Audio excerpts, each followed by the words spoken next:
Assalamualaikum warahmatullahi wabarakatuh. Baik, selamat pagi anak-anak. Bertemu lagi dengan Ibu Evi Alistina. Baik, kita akan melanjutkan materi bab 4, yaitu menyimak ilmu dalam laporan hasil observasi. Namun, kalau minggu lalu kita mempelajari part atau bagian 1, kali ini kita akan mempelajari bagian 2 atau part 2. Laporan hasil observasi bagian 2. Poin C. Menelaah struktur dan bahasa teks hasil observasi. 2. Struktur teks laporan hasil observasi. Adapun strukturnya yaitu ada pernyataan umum, deskripsi bagian lagi, dan simpulan. Deskripsi bagian ini bisa hanya disebutkan satu kali. Hanya saja nanti kalau sudah ada di contoh atau sudah ada di sebuah teks katakanlah, itu biasanya ada 2 bagian yang dipaparkan. Pengertiannya, yang pertama, pernyataan umum itu apa, Bu?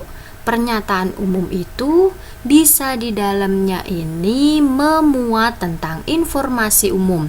Misalnya, nama Latin, asal-usulnya, kelas, informasi tambahan tentang hal yang dilaporkan. Yang kedua, deskripsi bagian. Deskripsi bagian di sini berisi perincian bagian-bagian hal yang dilaporkan. Kalau misalnya binatang katakanlah, itu bisa mencakup ciri fisik, habitat, makanan, perilaku, dan lain sebagainya. Begitu juga tumbuhan, ada berupa ciri fisik bunga, mungkin akarnya, buah, atau perincian bagian yang lainnya. Kemudian di sini juga disebutkan misalnya perincian manfaat dan nutrisi juga bisa dipaparkan di bagian ini. Dan kalau yang dilaporkan berupa objek, deskripsi bagian berisi klasifikasi objek dari berbagai segi dan deskripsi manfaat suatu objek. Sifat-sifatnya itu berbentuk khusus. Jadi sifatnya itu khusus sebuah objek. Kemudian kalau di sini ciri bahasa bisa menggunakan kata-kata khusus, itu kalimat-kalimatnya penjelas atau menjelaskan, yaitu memerinci. Kemudian deskripsi bagiannya itu menggunakan istilah dalam bidang ilmu dan menggunakan kata baku serta kalimat efektif. Kata sambung atau konjungsi. Jadi kalau ada kata sambung, kalau ada istilah konjungsi, itu kalian jangan bingung ya. Jadi kata sambung itu sama halnya dengan konjungsi. Ada yaitu, dan, selain itu, dan lain sebagainya. Yang ketiga, berisi simpulan. Simpulan dapat berisi ringkasan umum yang dilaporkan. Namun simpulan di sini boleh ada, namun juga boleh tidak ada. Kemudian di sini ada contohnya. Kalian bisa melihat buku paket. Ini kenapa Ibu tampilkan seperti ini, agar kalian bisa menyimak juga di buku paket. Jadi lebih mudah kalian menjangkaunya. Kita perhatikan contoh. Contoh teks laporan hasil observasi tentang pantai. Struktur, ada definisi umum, definisi bagian nih. Definisi umum, definisi bagian, kemudian simpulan. Ini termasuk strukturnya. Tapi kalau kalimatnya di sini, jadi kalian bisa memahaminya di sini. Oke, sambil disimak buku paketnya boleh. Definisi umum. Nih ada kalimatnya. Pantai adalah batas antara daratan dengan laut. Batas ini merupakan zona laut sampai dengan kedalaman 200 meter. Garis isobat 200 meter. Jadi sifat-sifat pantai sama dengan daratan. Menurut bentuknya ada 4 macam pantai, yaitu pantai landai, pantai curam, pantai bertebing, dan pantai karang. Ini merupakan definisi umumnya. Kemudian deskripsi bagiannya. Nah, ini udah mulai nih. Sudah mulai mendeskripsikan pantai itu secara khusus. Nih, ya. Dan di akhir ada simpulan. Simpulan di sini ada, pantai terdiri atas beberapa jenis komponen biotik dan abiotik. Pantai mengandung banyak manfaat. Selain indah, pantai memiliki manfaat bagi kesehatan dan nutrisi. Jadi ini memuat simpulan, ya. Kemudian di sini nih juga nih struktur teks laporan hasil observasi mencakup ini tadi ya. Nih pernyataan umum, deskripsi bagian, deskripsi amanat boleh ditampilkan, simpulan. Ini ada contohnya juga, ada struktur, ciri isinya, ciri bahasanya. Contohnya kalau definisi umum. Definisi umum itu ciri isinya apa sih, Bu? Definisi umum, ciri isinya itu definisi informasi umum tentang pantai. Jadi secara umum dulu digambarkan secara umum pantainya itu seperti apa. Dan kalau sudah mulai masuk ke deskripsi bagian, sudah ada jenis pantai. Nah, itu sudah disebutkan ya. Kemudian simpulan itu berupa ringkasan. Ciri bahasanya bagaimana, Bu? Kalau definisi umum itu ciri bahasanya seperti ini. Berisi kalimat deskripsi atau menggambarkan.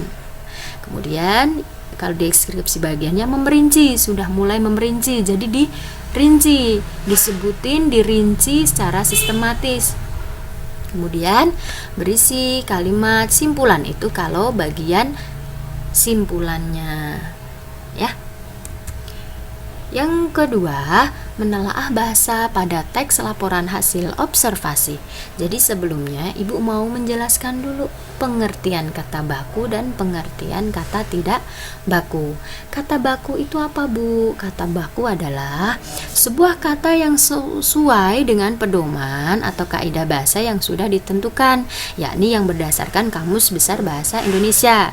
Itu buat patokan atau sumber kalian untuk mengetahui kata apa saja yang baku gitu. Contohnya apa, Bu? Cabai, apotek, mengumpulkan, melihat, dan ambilkan. Ada banyak lagi ya.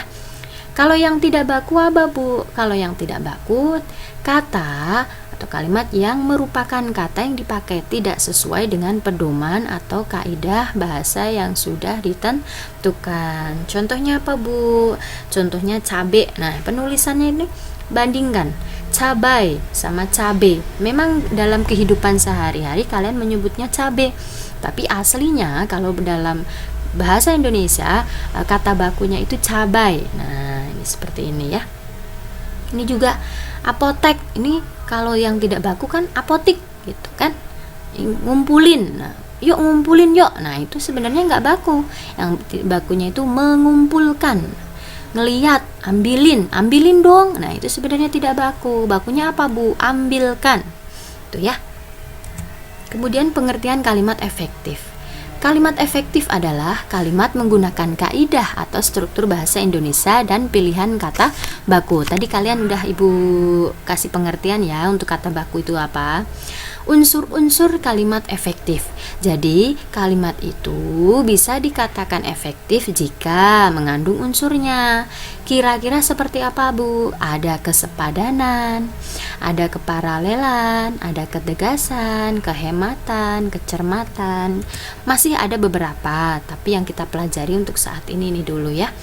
Dan poin yang D, merangkum dan menyajikan laporan hasil observasi.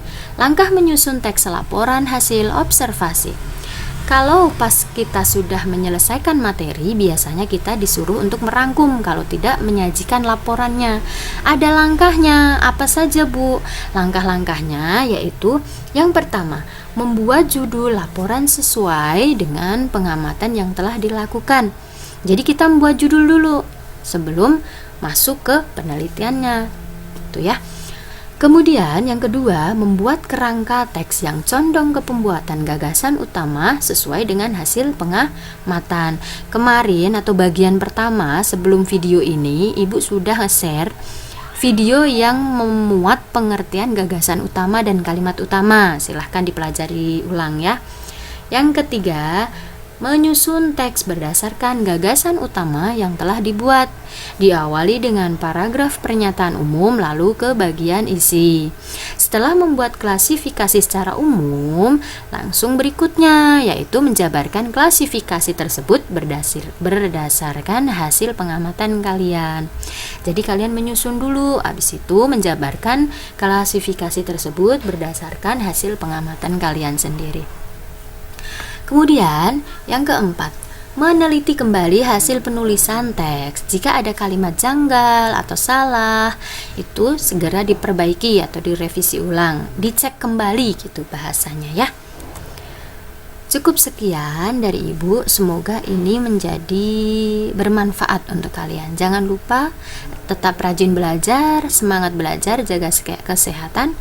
Terima kasih semuanya. Sekian dari Ibu. Assalamualaikum warahmatullahi wabarakatuh.